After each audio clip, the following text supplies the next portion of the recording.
સવારે 3-5 વાગ્યાની વચ્ચે અચાનક ઊંઘ ખુલે, આ 5 વાતો જાણો।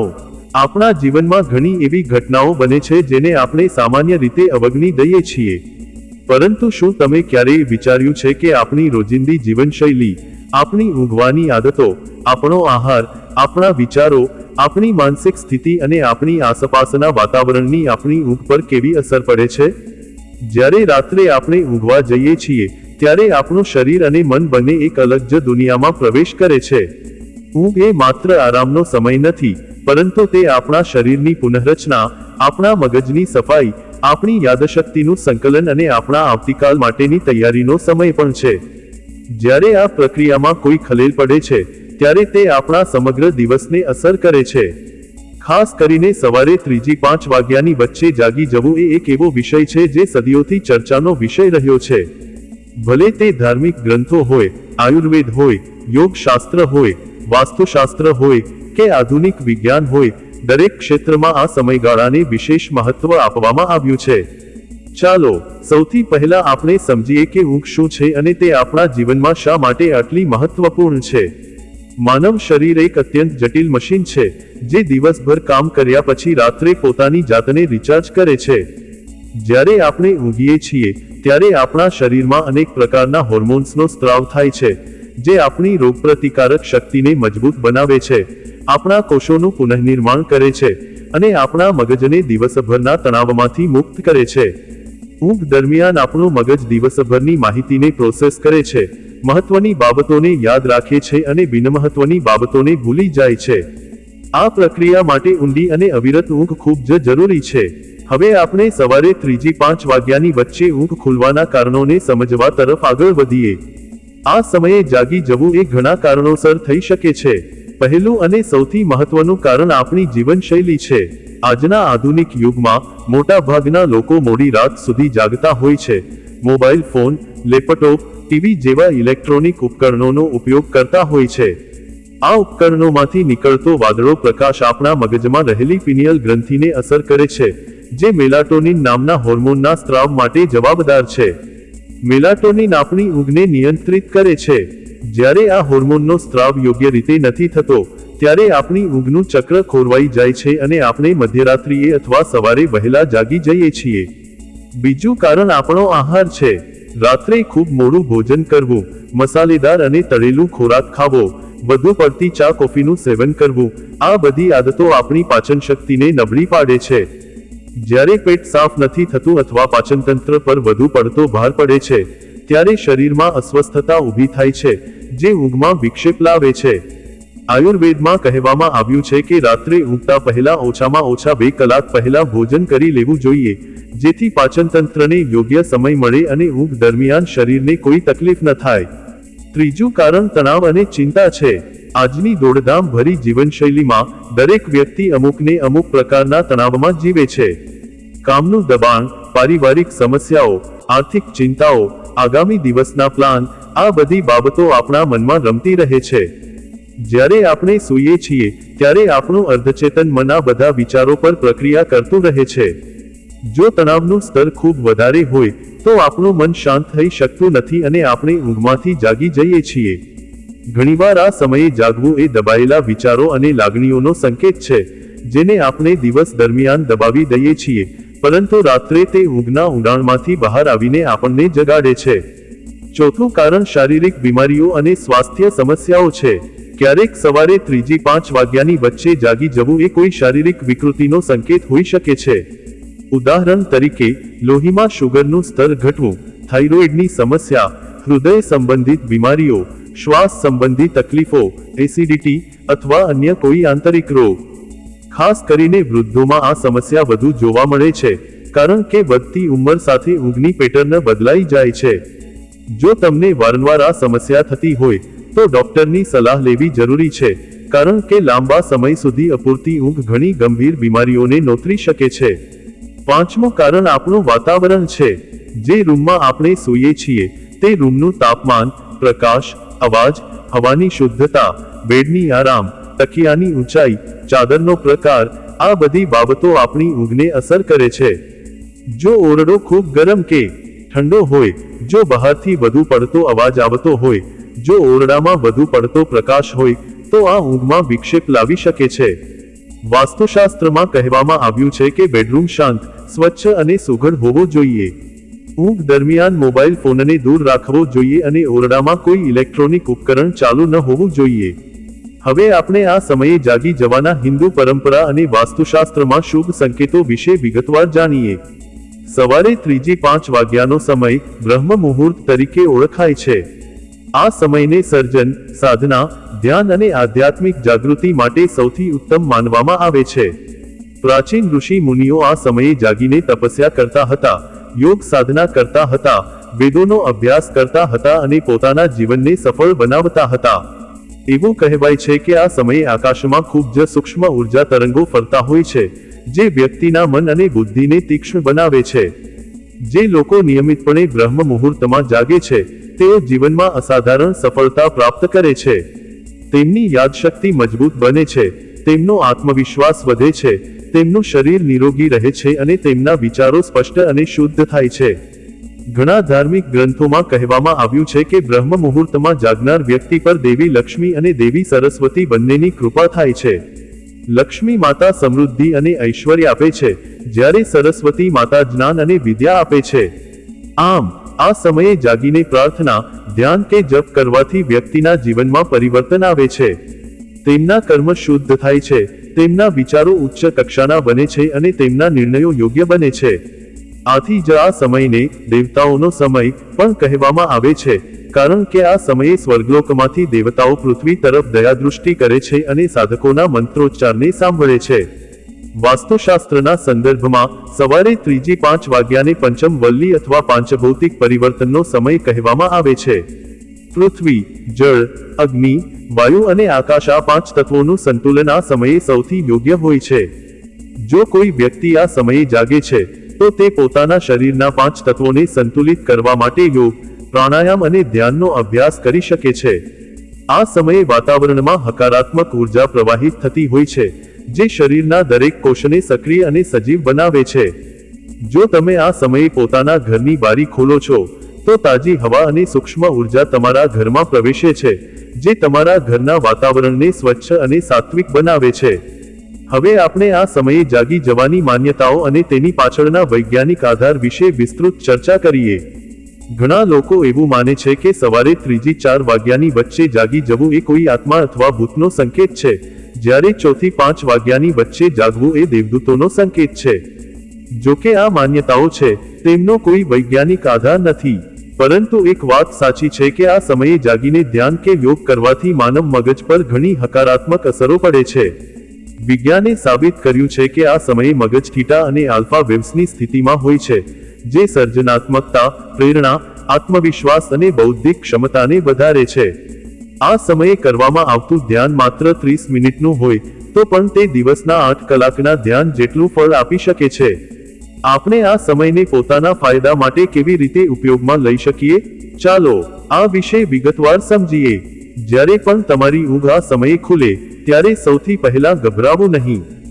ધીમે ધીમે ઊંડા શ્વાસ લો અને તમારા શરીરને અનુભવો. તમે જોશો કે તમારું શરીર ખૂબ જ શાંત છે અને તમારું મન પણ શાંત છે. આ સમયે તમે ધ્યાન કરી શકો છો. ધ્યાન માટે કોઈ ખાસ પદ્ધતિની જરૂર નથી. ફક્ત એક આરામદાયક સ્થિતિમાં બેસો, તમારી આંખો બંધ કરો અને તમારા શ્વાસ પર ધ્યાન કેન્દ્રિત કરો. જેમ જેમ શ્વાસ અંદર બહાર આવે છે તેમ તેમ તેની સાથે જોડાઈ જાઓ. જો તમારું મન ભટકે છે તો તેને ફરીથી શ્વાસ તરફ લઈ આવો. માત્ર 5 થી 10 મિનિટના આ અભ્યાસથી તમને અપાર શાંતિ અને ઉર્જા મળશે. ધ્યાન ઉપરાંત તમે આ સમયે પ્રાર્થના, મંત્રોચ્ચાર કે ભજન પણ કરી શકો છો. જો તમને કોઈ ખાસ મંત્ર યાદ હોય તો તેનો જાપ કરો. જો ન હોય તો ઓમ શબ્દનો જાપ કરો. ઓમ એ બ્રહ્માંડનો પ્રથમ ધ્વનિ છે, જેનો જાપ કરવાથી આખા શરીરમાં કંપન થાય છે અને નકારાત્મક ઉર્જા દૂર થાય છે. તમે ગાયત્રી મંત્ર, મહામૃત્યુંજય મંત્ર અથવા તમારા ઇષ્ટદેવના મંત્રનો પણ જાપ કરી શકો છો. આ સમયે કરાયેલો મંત્રોચ્ચાર અત્યંત શક્તિશાળી બને છે, કારણ કે આ સમયે મન શાંત હોય છે અને શબ્દો મગજ પર ઊંડી અસર કરે છે. જો તમે યોગના શોખીન છો તો આ સમયે કેટલાક હળવા યોગાસનો અને પ્રાણાયામ કરી શકો છો. સૂર્ય નમસ્કાર, ભુજંગાસન, શલભાસન, ધનુરાસન, પવન મુક્તાસન, શશાંકાસન, અર્ધ મત્સ્યેન્દ્રાસન, પશ્ચિમોત્તાનાસન, ત્રિકોણાસન, વૃક્ષાસન, ગરુડાસન, નટફાઇન્સ, વીરભદ્રાસન, હલાસન, સર્વાંગાસન, મત્સ્યાસન, સુપ્ત વજ્રાસન, સુષુમ્ના શક્તિક્રિયા, નાડી શોધન પ્રાણાયામ, ભ્રામરી પ્રાણાયામ, ઉજ્જાઈ પ્રાણાયામ, શીતલી પ્રાણાયામ, શીતકારી પ્રાણાયામ, ભસ્ત્રિકા પ્રાણાયામ, કપાલભાતી, અનુલોમ વિલોમ પ્રાણાયામ, અગ્નિસાર ક્રિયા, નવલી ક્રિયા, વહ્નિસાર ધૌતી, ત્રાટક, યોગ નિદ્રા અને અંતે શવાસન. આ બધા યોગાસનો અને પ્રાણાયામના નિયમિત અભ્યાસથી શરીર લવચિક બને છે, રોગપ્રતિકારક શક્તિ વધે છે, પાચન તંત્ર સુધરે છે, રક્ત પરિભ્રમણ વધે છે, મગજને ઓક્સિજન મળે છે, તણાવ ઓછો થાય છે, ચિંતા દૂર થાય છે, ડિપ્રેશનમાં રાહત મળે છે, ઊંઘની ગુણવત્તા સુધરે છે અને સમગ્ર જીવનમાં હકારાત્મક પરિવર્તન આવે છે. બ્રહ્મ મુહૂર્તમાં કરાયેલ યોગાભ્યાસ દિવસના અન્ય કોઈપણ સમયે કરાયેલ યોગાભ્યાસ કરતાં વધુ લાભદાયક માનવામાં આવે છે, કારણ કે આ સમયે વાતાવરણ શુદ્ધ, શાંત અને ઉર્જાસભર હોય છે. અહીં એક મહત્વની વાત નોંધવી જોઈએ કે જો તમને સવારે 3 થી 5 વાગ્યાની વચ્ચે વારંવાર ઊંઘ ખુલતી હોય અને તમે ફરીથી ઊંઘી શકતા ન હો, તો આ સમસ્યાને હલકી ન લેવી જોઈએ. ક્યારેક આ અનિદ્રા ઇન્સોમ્નિયા નો એક પ્રકાર હોઈ શકે છે, જેને મિડલ ઓફ ધ નાઇટ ઇન્સોમ્નિયા કહેવામાં આવે છે. આ સ્થિતિમાં વ્યક્તિ ઊંઘી જાય છે, પરંતુ મધ્યરાત્રિએ અથવા વહેલી સવારે જાગી જાય છે અને પછી ફરીથી ઊંઘી શકતી નથી. આના ઘણા કારણો હોઈ શકે છે, જેમ કે માનસિક તણાવ, દવાઓની આડઅસર, હોર્મોનલ અસંતુલન, વધુ પડતી ચા કે કોફીનું સેવન, આલ્કોહોલનું સેવન, સ્લીપ એપ્નિયા, રેસ્ટલેસ લેગ સિન્ડ્રોમ, પીડા અથવા કોઈ અન્ય શારીરિક સમસ્યા. જો આ સમસ્યા તમને લાંબા સમયથી પરેશાન કરી રહી છે અને તમારા દૈનિક જીવનને અસર કરી રહી છે, તો નિષ્ણાત ડોક્ટરની સલાહ લેવી અત્યંત જરૂરી છે. સારી ઊંઘ એ સારા સ્વાસ્થ્યનો પાયો છે. ઊંઘની અછતથી હૃદયરોગ, ડાયાબિટીસ, હાઈ બ્લડ પ્રેશર, મોટાપો, ડિપ્રેશન, ચિંતા અને અન્ય ઘણી બીમારીઓ થવાનો ખતરો રહે છે. હવે આપણે વાસ્તુશાસ્ત્રની દૃષ્ટિએ સવારે 3 થી 5 વાગ્યાની વચ્ચે ઊંઘ ખુલવાના સંકેતો વિશે જાણીએ. વાસ્તુશાસ્ત્રમાં કહેવામાં આવ્યું છે કે જો કોઈ વ્યક્તિ નિયમિતપણે આ સમયે જાગે છે, તો તે સૂચવે છે કે તે વ્યક્તિનો આત્મા ઉચ્ચ ચેતનાની સ્થિતિમાં પહોંચી ગયો છે. તે વ્યક્તિના પાછલા જન્મના સંસ્કારો તેને આ સમયે જાગવા માટે પ્રેરિત કરે છે, કારણ કે તેનો આત્મા આધ્યાત્મિક જાગૃતિ માટે તૈયાર છે. આ સમયે જાગીને જે લોકો ધ્યાન કરે છે, તેમની ચક્રો, શરીરના ઉર્જા કેન્દ્રો સક્રિય થાય છે. મૂળાધાર ચક્ર, સ્વાધિષ્ઠાન ચક્ર, મણિપુર ચક્ર, અનાહત ચક્ર, વિશુદ્ધિ ચક્ર, આજના ચક્ર અને સહસ્ત્રાર ચક્ર, આ 7 ચક્રો આ સમયે સૌથી વધુ સક્રિય હોય છે. જો આ સમયે યોગ્ય પદ્ધતિથી ધ્યાન કરવામાં આવે, તો કુંડલીની શક્તિ જાગૃત થાય છે, જે સહસ્ત્રાર ચક્ર સુધી પહોંચીને વ્યક્તિને સમાધિની સ્થિતિ પ્રદાન કરે છે. આ સ્થિતિમાં વ્યક્તિ પોતાના વાસ્તવિક સ્વરૂપને ઓળખી લે છે, તેને આત્માનું દર્શન થાય છે અને તે જીવન અને મૃત્યુના રહસ્યોને સમજી શકે છે. વાસ્તુશાસ્ત્ર અનુસાર ઘરના ઉત્તર પૂર્વ દિશાને ઈશાન કોણ કહેવામાં આવે છે, જે સૌથી પવિત્ર દિશા માનવામાં આવે છે. જો તમે આ સમયે ઈશાન કોણમાં બેસીને ધ્યાન કરો છો, તો તેની અસર વધુ શક્તિશાળી બને છે. ઈશાન કોણમાં પાણી અને ઉર્જાનો કુંભ રાખવાથી હકારાત્મક ઉર્જા આકર્ષાય છે. આ સમયે ઘરમાં પૂજાપાઠ કરવાથી, દીવો પ્રગટાવવાથી, ધૂપ અગરબત્તી કરવાથી, શંખ વગાડવાથી, ઘંટનો અવાજ કરવાથી, તાંબાના પાત્રમાં જળ ભરવાથી, તુલસીના પાન ચઢાવવાથી અને સૂર્યોદયના સમયે સૂર્યને અર્ઘ્ય દેવાથી વાતાવરણ શુદ્ધ થાય છે અને નકારાત્મક ઉર્જાનો નાશ થાય છે. આપણે એ પણ સમજવું જોઈએ કે આ બધી બાબતો ધાર્મિક માન્યતાઓ છે, વૈજ્ઞાનિક પુરાવા નથી. પરંતુ આ માન્યતાઓ હજારો વર્ષોથી ચાલતી આવી છે અને લાખો લોકો આનાથી પ્રેરણા મેળવે છે.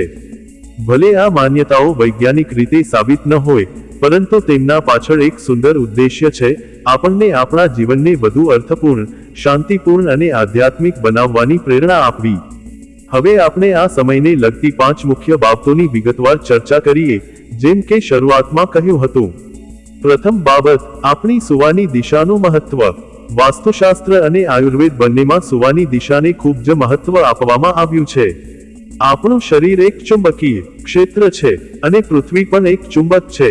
જ્યારે આપણે સૂઈએ છીએ, ત્યારે આપણા શરીરનું ચુંબકીય ક્ષેત્ર પૃથ્વીના ચુંબકીય ક્ષેત્ર સાથે સંરેખિત થાય છે.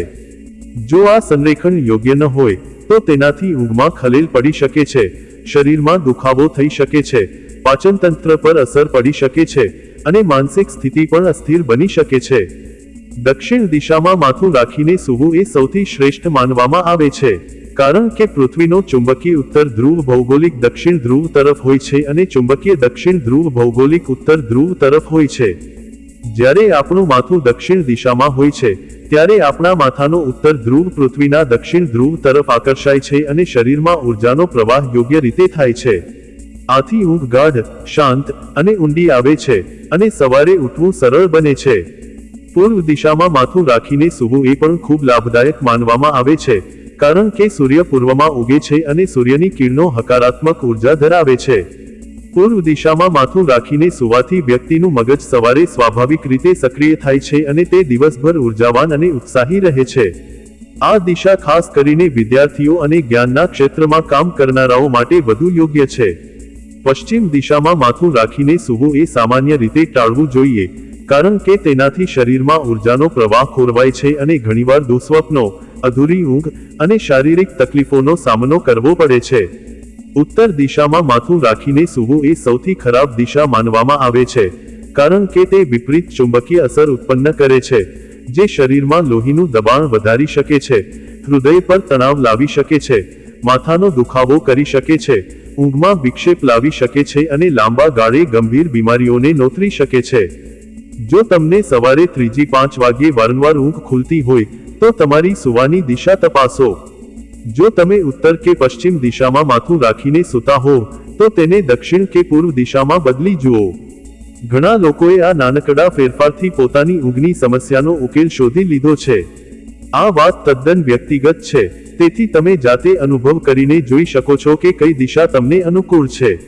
આ બાબતને હિન્દુ પરંપરા અને વાસ્તુની માન્યતા તરીકે સમજવી જોઈએ, ન કે વૈજ્ઞાનિક સત્ય તરીકે. બીજી બાબત, બેડરૂમનો વાસ્તુ દોષ અને તેનો ઉપાય. વાસ્તુશાસ્ત્ર મુજબ ઘરનો દરેક ભાગ અને તેની ગોઠવણીની ઘરના રહેવાસીઓના સ્વાસ્થ્ય, સુખ, સમૃદ્ધિ અને શાંતિ પર ગહન અસર પડે છે. ખાસ કરીને બેડરૂમની ગોઠવણી, કારણ કે આપણે આપણા જીવનનો લગભગ 1/3 ભાગ બેડરૂમમાં વિતાવીએ છીએ. જો તમારા બેડરૂમમાં વાસ્તુ દોષ હોય તો તે સીધી રીતે તમારી ઊંઘને અસર કરે છે. સૌથી પહેલા, બેડરૂમનું સ્થાન ઘરમાં ક્યાં છે તે મહત્વનું છે. વાસ્તુશાસ્ત્ર મુજબ મુખ્ય બેડરૂમ ઘરના દક્ષિણ-પશ્ચિમ ખૂણામાં હોવો જોઈએ, કારણ કે આ દિશા સ્થિરતા, સુરક્ષા અને નિંદ્રા માટે સૌથી ઉત્તમ છે. જો તમારો બેડરૂમ ઉત્તર-પૂર્વ દિશામાં હોય તો તે ઊંઘમાં વિક્ષેપ લાવી શકે છે અને માનસિક તણાવ વધારી શકે છે. જો શક્ય હોય તો તમારા બેડરૂમનું સ્થાન બદલીને દક્ષિણ-પશ્ચિમ કરો. બેડરૂમમાં પથારીની ગોઠવણી પણ ખૂબ જ મહત્વપૂર્ણ છે. પથારી એવી રીતે રાખવી જોઈએ કે સૂતી વખતે તમારું માથું દક્ષિણ કે પૂર્વ દિશામાં રહે. પથારી ઉત્તર દિશામાં ક્યારેય ન રાખવી જોઈએ. પથારીની ઉપર કોઈ ભારે કે લટકતી વસ્તુ ન હોવી જોઈએ, જેમ કે પંખો, ઝુમ્મર કે ઊંચી અલમારી. આવી વસ્તુઓ ઊંઘ દરમિયાન અસુરક્ષાની લાગણી ઉત્પન્ન કરે છે અને ઊંઘમાં ખલેલ પહોંચાડે છે. પથારીની સામે અરીસો ન રાખવો જોઈએ, કારણ કે અરીસામાંથી પ્રતિબિંબ નકારાત્મક ઉર્જા ઉત્પન્ન કરે છે અને દુઃસ્વપ્નો આવવાની શક્યતા વધી જાય છે. બાથરૂમ અને શૌચાલયનો દરવાજો હંમેશા બંધ રાખવો જોઈએ, ખાસ કરીને રાત્રે સૂતી વખતે. જો શૌચાલય બેડરૂમની અંદર જ હોય તો તેનો દરવાજો અને ઢાંકણું બંને બંધ રાખો. જો શક્ય હોય તો શૌચાલયમાં 1 કે 2 ટીપા ચંદનનું તેલ કે ફિનાઇલ મૂકી દો, જેથી તાજગી રહે. આ ઉપરાંત બાથરૂમની દિવાલો પર ચૂનાના લેપથી પેઇન્ટ કરાવો કે નિયમિત સફાઈ કરતા રહો. બેડરૂમમાંથી બૂટ, ચપ્પલ કે જૂતાની જોડીઓને દૂર રાખો. આ વસ્તુઓ નકારાત્મક ઉર્જા શોષી લે છે અને તેને બેડરૂમમાં રાખવાથી વાતાવરણ અશુદ્ધ બને છે. જો શક્ય હોય તો બૂટ, ચપ્પલ ઘરના પ્રવેશદ્વાર પાસે કે બાલ્કનીમાં જ રાખો. જો બેડરૂમમાં રાખવા જ પડે તો તેને બંધ કબાટમાં રાખો. બેડરૂમમાં છોડ રાખવા કે ન રાખવા તે પણ એક મહત્વનો વિષય છે. કેટલાક વાસ્તુ નિષ્ણાતો બેડરૂમમાં છોડ રાખવાની ના પાડે છે, કારણ કે રાત્રે છોડ ઓક્સિજન છોડવાને બદલે કાર્બન ડાયોક્સાઇડ છોડે છે, જે ઊંઘમાં ખલેલ લાવી શકે છે. જો તમે છોડ રાખવા જ માંગતા હો તો હવા શુદ્ધ કરનારા છોડ જેમ કે સ્નેક પ્લાન્ટ, એરિકા પામ કે એલોવેરા રાખી શકો છો, પણ તેને બારી પાસે રાખો જેથી તેને પર્યાપ્ત પ્રકાશ મળે. બેડરૂમમાં રંગોની પસંદગી પણ મહત્વપૂર્ણ છે.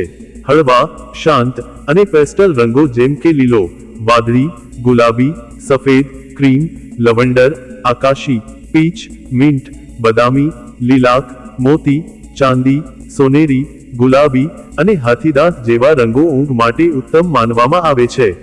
આ રંગો મનને શાંત કરે છે, તણાવ ઘટાડે છે અને સારી ઊંઘ લાવે છે. લાલ, ભૂરો, કાળો, ઘેરો વાદળી, ઘેરો લાલ, જાંબલી અને કેસરી જેવા ગરમ, ઘેરા કે ચટક રંગો ઊંઘ માટે યોગ્ય નથી, કારણ કે તે મનને ઉત્તેજિત કરે છે અને અસ્વસ્થતા ઉત્પન્ન કરે છે. જો તમે ઉપરોક્ત કોઈ પણ વાસ્તુ દોષને ઠીક કરવા માંગતા હો, તો સૌથી સરળ ઉપાય એ છે કે તમે તમારા બેડરૂમમાં સ્ફટિક, સીશેલ, શંખ, ઘંટ અથવા પવિત્ર ગ્રંથો રાખો. સ્ફટિક ઉર્જાને શુદ્ધ કરે છે, શંખનો અવાજ નકારાત્મક ઉર્જાનો નાશ કરે છે અને પવિત્ર ગ્રંથો હકારાત્મક કંપન ઉત્પન્ન કરે છે. રોજ સૂતા પહેલા થોડીવાર શાંતિથી ધ્યાન કરો, દીવો પ્રગટાવો, ધૂપ કે અગરબત્તી કરો અને ઈશ્વરનું સ્મરણ કરો. આ નાનકડી ટેવો તમારા બેડરૂમના વાતાવરણને સાત્વિક બનાવી દેશે. ત્રીજી બાબત, બ્રહ્મ મુહૂર્ત સાધના અને ધ્યાનનો સુવર્ણ સમય. અત્યાર સુધી આપણે જાણ્યું કે સવારે 3:05 વાગ્યાને બ્રહ્મ મુહૂર્ત કહેવાય છે અને તે આધ્યાત્મિક સાધના, યોગ અને ધ્યાન માટે સૌથી ઉત્તમ સમય છે. પણ શું તમે જાણો છો કે આ સમયે ધ્યાન કરવાથી શું ફાયદા થાય છે? ચાલો આપણે વિગતવાર સમજીએ. બ્રહ્મ મુહૂર્તમાં વાતાવરણ અત્યંત શાંત હોય છે. બહાર શાંતિ, કોઈ અવાજ નથી, કોઈ ઉતાવળ નથી, કોઈ વ્યવસાય નથી. આ શાંતિમાં આપણું મન પોતાની જાતે જ ઊંડાણમાં ઉતરી જાય છે. આ સમયે ધ્યાન ઘણું ઊંડું અને અસરકારક બને છે, કારણ કે મગજની તરંગો આલ્ફા અને થીટા સ્થિતિમાં હોય છે, જે ધ્યાન માટે સૌથી યોગ્ય છે. આલ્ફા તરંગો 8મી 12 હર્ટ્ઝ શાંત, આરામ, સર્જનાત્મકતા અને પ્રેરણા લાવે છે, જ્યારે થીટા તરંગો 4થી 8 હર્ટ્ઝ ઊંડા ધ્યાન, ગાઢ આરામ, આધ્યાત્મિક અનુભવો અને પેટા ચેતન મન સાથે જોડાણ માટે જવાબદાર છે. આ બંને તરંગો બ્રહ્મ મુહૂર્તમાં સ્વાભાવિક રીતે પ્રબળ હોય છે, તેથી આ સમયે ધ્યાન કરવું અત્યંત ફાયદાકારક છે. આ સમયે ધ્યાન કરવાથી મગજની ડાબી અને જમણી બંને પાલીઓ સંતુલિત થાય છે, જે સંતુલિત વ્યક્તિત્વ, સ્પષ્ટ વિચારશક્તિ અને ઉત્તમ નિર્ણય લેવાની ક્ષમતા પ્રદાન કરે છે. તે યાદશક્તિને તીક્ષ્ણ બનાવે છે, ધ્યાન કેન્દ્રિત કરવાની ક્ષમતા વધારે છે અને દિવસભરના કામકાજમાં ઉત્પાદકતા વધારે છે. જે લોકો દરરોજ બ્રહ્મ મુહૂર્તમાં ધ્યાન કરે છે, તેઓ ઓછામાં ઓછી ઊંઘમાં વધુ આરામ અનુભવે છે, કારણ કે તેમનું ધ્યાન મગજને ઊંડો આરામ આપે છે, જે સામાન્ય ઊંઘ કરતાં પણ વધુ શાંત અને પુનઃસ્થાપક હોય છે. જો તમે ધ્યાન માટે નવા છો, તો ચિંતા ન કરો. ધ્યાન એ કોઈ મુશ્કેલ ક્રિયા નથી. શરૂઆતમાં માત્ર 5 મિનિટ માટે કરો. ધીમે ધીમે સમય વધારતા જાઓ. ધ્યાનની કોઈ ચોક્કસ પદ્ધતિ નથી. તમે જે રીતે સૌથી વધુ આરામ અનુભવો તે રીતે કરો. કેટલાક લોકોને મંત્રોચ્ચાર કરવો ગમે છે, કેટલાકને શ્વાસ પર ધ્યાન કેન્દ્રિત કરવું ગમે છે, કેટલાકને દૃશ્યો અથવા સંકલ્પ કરવા ગમે છે, કેટલાકને મૌન બેસી રહેવું ગમે છે. તમે જે પણ પદ્ધતિ પસંદ કરો, તે તમારા માટે યોગ્ય છે. ધ્યાન દરમિયાન કોઈ અપેક્ષા ન રાખો. કોઈ ચોક્કસ અનુભવ થાય તેવી અપેક્ષા રાખશો નહીં. ફક્ત બેસો અને હાજર રહો. જો વિચારો આવે, તો તેમને આવવા દો અને જવા દો. તેમની સાથે ઓળખાણ ન કરો. તે ફક્ત વિચારો છે, તે તમે નથી. આ અભ્યાસથી તમે ધીમે ધીમે વિચારોના સાક્ષી બનવાનું શીખી જશો અને તે વિચારો તમને હલાવી શકશે નહીં. આ જ સાચું આધ્યાત્મિક જ્ઞાન છે, વિચારો અને લાગણીઓથી પરે, શાંત, સ્થિર અને અવિચલ ચેતના. બ્રહ્મ મુહૂર્તમાં ધ્યાન કર્યા પછી તમે જોશો કે તમારો આખો દિવસ અલગ બની ગયો છે. તમે કોઈ પણ કામને તણાવ વિના, સહજતા, શાંતિ અને આનંદથી કરી શકો છો. તમારા સંબંધો સુધરે છે, તમારી કાર્યક્ષમતા વધે છે, તમારું સ્વાસ્થ્ય સુધરે છે અને તમે જીવનનો દરેક ક્ષણ પૂરો જીવી શકો છો. આ એ જ કારણ છે કે આપણા પૂર્વજોએ આ સમયનું આટલું મહત્વ રાખ્યું હતું. તેઓ જાણતા હતા કે સવારની આ શાંત ઘડીઓ આખા દિવસ માટે મૂડ સેટ કરે છે. જો તમે સવારે શાંતિથી શરૂઆત કરો છો, તો આખો દિવસ શાંત રહે છે. જો તમે ઉતાવળ, તણાવ અને ગભરાટ સાથે શરૂ કરો છો, તો આખો દિવસ એવો જ રહે છે. તેથી આ સુવર્ણ તકનો લાભ લો અને તમારા જીવનની ગુણવત્તા સુધારો. ચોથી બાબત, શારીરિક સ્વાસ્થ્ય અને ઊંઘનો સંબંધ. આપણે આધ્યાત્મિક અને વાસ્તુ બાબતો વિશે ઘણું જાણી લીધું.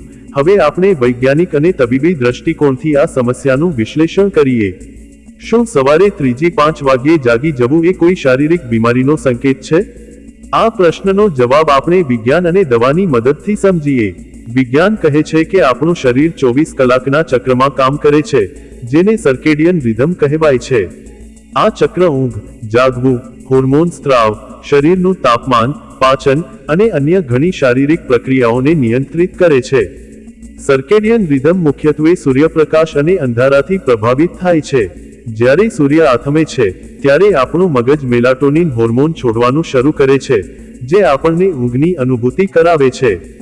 જ્યારે સૂર્ય ઉગે છે, ત્યારે મેલાટોનિન ઘટે છે અને કોર્ટિસોલ, તણાવ હોર્મોન, વધે છે, જે આપણને જાગૃત કરે છે. પરંતુ જો આ ચક્ર ખોરવાઈ જાય તો શું થાય? અતિશય તણાવ, ચિંતા, ડિપ્રેશન, અનિયમિત દિનચર્યા, વધુ પડતી કેફીન, દારૂ, નિકોટીન કે અન્ય દવાઓના સેવનથી સર્કેડિયન રિધમ ખોરવાઈ શકે છે. પરિણામે વ્યક્તિ મોડી રાત સુધી ઊંઘી શકતી નથી અથવા વહેલી સવારે જાગી જાય છે. સવારે 3-5 વાગ્યાનો સમય એ સમય છે જ્યારે આપણું શરીર સૌથી ઊંડી ઊંઘમાં હોવું જોઈએ, પરંતુ જો તે જાગી જાય છે તો તેનો અર્થ એ કે સર્કેડિયન રિધમ ખોરવાઈ ગયું છે. તબીબી વિજ્ઞાનમાં આને અર્લી મોર્નિંગ એવેકનિંગ ઇન્સોમ્નિયા કહેવામાં આવે છે. આ એક પ્રકારની અનિદ્રા છે જેમાં વ્યક્તિ સમય પહેલા જાગી જાય છે અને ફરી ઊંઘી શકતી નથી. આ સ્થિતિ ઘણીવાર ડિપ્રેશન, ચિંતા અથવા તણાવની સમસ્યાઓ સાથે સંકળાયેલી હોય છે. જ્યારે કોઈ વ્યક્તિ ડિપ્રેશનમાં હોય છે, ત્યારે તેનું શરીર કોર્ટિસોલ, તણાવ હોર્મોન નો સ્ત્રાવ સવારે વહેલો કરવા લાગે છે, જે વ્યક્તિને સમય પહેલા જગાડે છે. આ ઉપરાંત વધતી ઉંમર સાથે પણ ઊંઘની પેટર્ન બદલાઈ જાય છે. 60 વર્ષ પછી ઘણા લોકોને વહેલી સવારે જાગી જવાની સમસ્યા થાય છે, કારણ કે વૃદ્ધાવસ્થામાં મેલાટોનિન હોર્મોનનો સ્ત્રાવ ઘટી જાય છે. જો તમને આ સમસ્યા વારંવાર થતી હોય તો તમારી જીવનશૈલી પર ધ્યાન આપો. શું તમે દરરોજ એક સમયે સૂઈ જાઓ છો અને ઉઠો છો? શું તમે સૂતા પહેલા ફોન કે ટીવી જુઓ છો? શું તમે રાત્રે વધુ પડતું ખાઓ છો? શું તમે કસરત કરો છો? શું તમે દિવસ દરમિયાન યોગ્ય રીતે હાઇડ્રેટેડ છો? આ બધા પ્રશ્નોના જવાબો તમને તમારી ઊંઘની સમસ્યાનું કારણ શોધવામાં મદદ કરશે. સારી ઊંઘ માટે સૂતા પહેલા ઓછામાં ઓછા 1 કલાક માટે ઇલેક્ટ્રોનિક ઉપકરણોથી દૂર રહો. હળવા સંગીત સાંભળો, ગરમ પાણીથી પગ ધોઈ લો કે થોડીવાર ધ્યાન કરો. તમારી ઊંઘની સમસ્યા મોટા ભાગે દૂર થઈ જશે. જો આ ઉપાયો અજમાવ્યા છતાં પણ સમસ્યા હલ ન થાય તો ડોક્ટરની સલાહ લેવી અત્યંત જરૂરી છે. ક્યારેક sleep apnoea, restless leg syndrome, chronic pain, hormonal disbalance, thyroid, high blood pressure, diabetes અથવા અન્ય શારીરિક સમસ્યાઓ આ સમયે જાગવા માટે જવાબદાર હોઈ શકે છે. આ બધી સમસ્યાઓનું નિદાન અને સારવાર માત્ર નિષ્ણાત ડોક્ટર જ કરી શકે. તેથી આ સમસ્યાને અવગણવી નહીં, પરંતુ તેનું યોગ્ય માર્ગદર્શન લેવું જોઈએ. આ સમસ્યાનો એક રસપ્રદ પાસું એ છે કે ક્યારેક ખૂબ જ ઊંડી ધ્યાન કરનારાઓ, યોગીઓ કે સાધુઓ પણ આ સમયે સ્વયંભૂ જાગી જાય છે. પરંતુ તેમનો હેતુ ઊંઘવાનો નથી, પણ ધ્યાન કરવાનો હોય છે. તેમનું શરીર સ્વાભાવિક રીતે આ સમયે ઓછી ઊંઘે છે, કારણ કે તેમની ઉર્જા ઊંચી હોય છે અને ઊંઘની જરૂરિયાત ઓછી હોય છે. પરંતુ સામાન્ય વ્યક્તિએ સ્વસ્થ રહેવા માટે દરરોજ 7 થી 8 કલાકની ઊંઘ લેવી જ જોઈએ. પાંચમી બાબત, આ સમયે શું ન કરવું જોઈએ. આપણે ઘણું જાણી લીધું કે આ સમયે શું કરવું જોઈએ, પણ એ પણ એટલું જ મહત્વનું છે કે આ સમયે શું ન કરવું જોઈએ. કારણ કે ખોટી ટેવો આ સમયના લાભને તો ગુમાવે જ છે, સાથે સાથે આપણા સ્વાસ્થ્ય અને મનને પણ નુકસાન પહોંચાડે છે. સૌથી પહેલી અને સૌથી મહત્વની વાત, આ સમયે mobile phone, TV, laptop, tablet જેવા કોઈપણ ઇલેક્ટ્રોનિક ઉપકરણોનો ઉપયોગ કરશો નહીં. આ ઉપકરણોની સ્ક્રીનમાંથી નીકળતો વાદળો પ્રકાશ, બ્લુ લાઇટ તમારા મગજને ઉત્તેજિત કરે છે અને મેલાટોનિનના સ્ત્રાવને અટકાવે છે. પરિણામે તમે માત્ર ઊંઘી જ નહીં શકો, પણ તમારા મગજની રાસાયણિક પ્રક્રિયાઓ પણ ખોરવાઈ જશે. વધુમાં મોબાઈલ કે ટીવી પરની સામગ્રી, ખાસ કરીને સમાચાર, સોશિયલ મીડિયા કે શ્રેણીઓ તમારા મનમાં અનેક પ્રકારના વિચારો અને લાગણીઓ ઉત્પન્ન કરે છે, જે તમારા મનને શાંત થવા દેતા નથી. તમે જોશો કે જો તમે આ સમયે ફોન જુઓ છો તો ઓછામાં ઓછો 1 કલાક સુધી ઊંઘ નથી આવતી. તેથી ફોન અને અન્ય ઇલેક્ટ્રોનિક ઉપકરણોને તમારા બેડથી દૂર રાખો, પ્રાધાન્ય બીજા ઓરડામાં કે બંધ કબાટમાં. બીજી વાત, આ સમયે કોઈ પણ પ્રકારનો ભારે અથવા તળેલો ખોરાક, મસાલેદાર ખોરાક, ચા કોફી કે ઠંડા પીણા ન લો. આવો ખોરાક લેવાથી પાચનતંત્ર પર ભાર પડે છે અને પેટમાં ભારેપણું, એસિડિટી, કબજિયાત, ગેસ અથવા અપચો જેવી સમસ્યાઓ થાય છે, જે ઊંઘમાં ખલેલ પહોંચાડે છે. જો તમને રાત્રે ભૂખ લાગે તો હળવો નાસ્તો જેમ કે દૂધ, ફળ કે ડ્રાય ફ્રૂટ્સ લઈ શકો છો, પણ સૂતા પહેલા ઓછામાં ઓછા 2 કલાક પહેલા. આ સમયે પાણી ખૂબ જ થોડું પીવું જોઈએ, જેથી રાત્રે વારંવાર પેશાબ ન આવે અને ઊંઘમાં વિક્ષેપ ન પડે. ત્રીજી વાત, આ સમયે કોઈ પણ પ્રકારનો તકરાર, દલીલ કે ગુસ્સાનો વિષય ન લાવવો. આ સમયે મન અત્યંત સૂક્ષ્મ અને શાંત હોય છે. જો આપણે આ સમયે ગુસ્સો કે ચિંતા કરીએ તો તેની અસર સમગ્ર દિવસ રહે છે. મનમાં ઉઠતા નકારાત્મક વિચારોને તુરંત જ દૂર કરવાનો પ્રયત્ન કરો. ક્રોધ, ઈર્ષ્યા, દ્વેષ કે લોભ જેવા વિચારો આ સમયે સૌથી વધુ હાનિકારક હોય છે, કારણ કે તે ઊંડા મૂળિયા પકડી લે છે. તેના બદલે ક્ષમા, પ્રેમ, કરુણા અને આભારના વિચારોને ઉગાડો. આ સમયે સકારાત્મક વિચારોનું પોષણ કરો, તે તમારા વ્યક્તિત્વને ઘડશે. ચોથી વાત, આ સમયે એકદમ જ ભારે કસરત કે શારીરિક શ્રમ ન કરવો. ઊંઘમાંથી જાગતાની સાથે જ ભારે કસરત કરવાથી હૃદય પર અસામાન્ય દબાણ આવે છે, લોહીનું દબાણ અચાનક વધી શકે છે અને શરીર તણાવમાં આવી જાય છે. આ સમયે હળવા યોગ, સ્ટ્રેચિંગ કે પ્રાણાયામ કરી શકો છો, પણ ઉત્સાહભેર કસરત નહીં. સૂર્યોદય પછી જ ભારે કસરત કરવી યોગ્ય છે, કારણ કે ત્યાં સુધીમાં શરીર પૂરેપૂરું સક્રિય થઈ જાય છે. પાંચમી વાત, આ સમયે અતિશય ઉતાવળ અને દોડધામ ન કરવી. ઘણા લોકો સવારે 3 થી 4 વાગ્યે જાગી જાય અને તરત જ કામકાજમાં જોડાઈ જાય છે, જેમ કે સાફ સફાઈ, વાનગીઓ, લોન્ડ્રી, ઓફિસનું કામ કે ડ્રાઇવિંગ. આ સમયે શરીર અને મન બંને આરામની સ્થિતિમાં હોય છે અને અચાનક ઝડપી ગતિમાં આવી જવાથી તણાવ ઉત્પન્ન થાય છે. આ સમય આત્મવિશ્લેષણ, આયોજન અને શાંતિ માટે છે. ઉતાવળ પછીના સમય માટે રાખો. આ સમયને શાંતિથી, ધીરજથી અને સભાનતાથી પસાર કરો. છઠ્ઠી વાત, આ સમયે કોઈ પણ પ્રકારનું ચિક્કાર અથવા વિશ્લેષણ ડર અને ગભરાટ ભર્યું ન હોવું જોઈએ.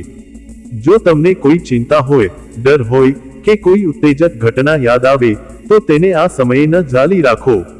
તેને જવા દો. તેના બદલે સકારાત્મક, પ્રેરણાદાયી અને સ્વચ્છ વિચારો કરો. તમે તમારા દિવસના ધ્યેયોનું આયોજન કરી શકો છો, તમારી યોજનાઓ વિશે વિચારી શકો છો કે તમે શું બનવા માંગો છો તેના સંકલ્પ કરી શકો છો. આ 5 બાબતોને ધ્યાનમાં રાખીને જો તમે સવારે 3 થી 5 વાગ્યાની વચ્ચે જાગી જાઓ તો તમે તે સમયનો સંપૂર્ણ લાભ લઈ શકો છો. આ સમય તમારા માટે શ્રાપને બદલે વરદાન બની શકે છે. તમે આ સમયે ઊંડું ધ્યાન કરી શકો, પ્રાર્થના કરી શકો, યોગ કરી શકો કે ફક્ત શાંત બેસીને આવનારા દિવસની શુભેચ્છા પણ માણી શકો. આ સમય શાંતિ, સ્પષ્ટતા અને નવેસરથી શરૂ કરવાની એક તક છે. આપણે આ પ્રકરણને અહીં પૂરું કરીએ છીએ, પરંતુ વિષય એટલો ઊંડો અને વ્યાપક છે કે તેના પર ઘણું લખી અને બોલી શકાય. સવારે 3 થી 5 વાગ્યા સુધીનો સમય એક રહસ્ય છે, એક તક છે અને એક ભેટ છે. તે આપણા શરીર, મન અને આત્મા માટે પોષણ સમાન છે. આજે જ્યારે દુનિયા ઝડપી, તણાવપૂર્ણ અને અવ્યવસ્થિત બની ગઈ છે, ત્યારે આ શાંત, પવિત્ર અને સ્થિર સમય આપણને સંતુલન અને શાંતિ તરફ લઈ જાય છે. આ સમય આપણને આપણા વાસ્તવિક સ્વભાવ સાથે જોડે છે, આપણને સ્વસ્થ, ખુશ અને સફળ બનાવે છે. આપણે ઘણી વખત કુદરતી ચક્રોને અવગણી દઈએ છીએ, પરંતુ જો આપણે પ્રકૃતિ સાથે તાલમેલમાં રહીએ તો આપણું જીવન સરળ, સુંદર અને સાર્થક બની જાય છે. સવારે વહેલા ઉઠવાની આ ટેવ કોઈ પણ ઉંમરે શરૂ કરી શકાય છે. ચાલો આજથી જ એક નાનકડો સંકલ્પ કરીએ, દરરોજ સવારે આ સમયે જાગવાનો, ધ્યાન કરવાનો અને દિવસની શરૂઆત શાંતિથી કરવાનો. જો તમે 100 લોકોમાંથી એક પણ આ ટેવ અપનાવો તો પણ તમે તમારા જીવનમાં સ્પષ્ટ ફરક અનુભવશો. અંતમાં ફરી એક વખત એ વાત સ્પષ્ટ કરી દઉં કે આ બાબતોને હિન્દુ પરંપરા અને વાસ્તુની કેટલીક માન્યતાઓમાં શુભ સંકેત તરીકે જોવામાં આવે છે. જો કે આ ધાર્મિક માન્યતા છે, વૈજ્ઞાનિક રીતે ભવિષ્યની આગાહી કરતો પુરાવો નથી. તેથી આ બાબતોને સમજદારીપૂર્વક, શ્રદ્ધા અને વિજ્ઞાનના સંતુલન સાથે જોવી જોઈએ. આ સમયનો લાભ લો, પણ સાથે સાથે પોતાના સ્વાસ્થ્યનું ધ્યાન રાખો અને જો કોઈ સમસ્યા હોય તો નિષ્ણાતની સલાહ લેતા અચકાશો નહીં. આપ સૌને આ પવિત્ર સમયની શુભેચ્છાઓ. આશા છે કે આ સમય તમારા જીવનમાં સુખ, શાંતિ, સમૃદ્ધિ અને સ્વાસ્થ્ય લાવશે. જય ગુરુદેવ.